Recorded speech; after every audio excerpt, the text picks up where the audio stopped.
გარემოს დაცვისა და სოფლის მეურნეობის მინისტრი დავით სონღულაშვილი ორგანიზაციის საქართველოს სტუდენტური პარლამენტი და მთავრობა წევრებს შეხვდა.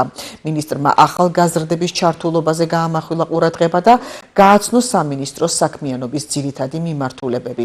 საუბარი შეეხო კლიმატის ცვლილების, შერბილებისა და ადაპტაციის ღონისძიებებს, ნარჩენების მართვისა და გადამუშავების პოლიტიკას, ბიომრავალფეროვნების დაცვას, ჰაერისა და წყლის ხარისხის გაუმჯობესებას, ასევე გარემოს დაცვითი განათლების მნიშვნელობას. შეხვედრა კითხვა-პასუხის რეჟიმში ჩატარდა. Ჰქონდა შეხვედრა საქართველოს სტუდენტურ პარლამენტთან და მთავრობის წევრებთან, რაც რისთვისაც დიდი მადლობა მინდა გადაუხადო თითოეულ ახალგაზრდას, ვინც გამოხატა სურვილი და ინტერესი იმისა, რომ გაეცნოს თუ როგორ მუშაობს საქართველოს გარემოს დაცვის და სოფლის მეურნეობის სამინისტრო.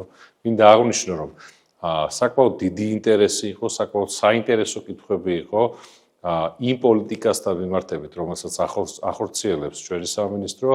თითოეულ საკითხთან მიმართებით ინტერესი მაღალი იყო, შესაბამისად ახალგაზრდების ჩართულობა არა მხოლოდ პროცესში, პოლიტიკის დაგებაში, არამედ შემდგომ განხორციელებაში და აღსრულებაში განსაკუთრებულად მნიშვნელოვანი არის.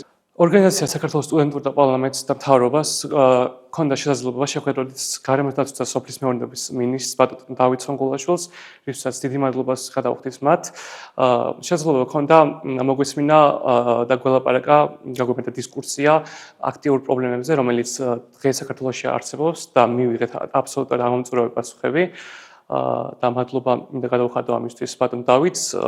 მნიშვნელოვანია ახალგაზრდობის ჩართულობა მსგავს საკითხებში.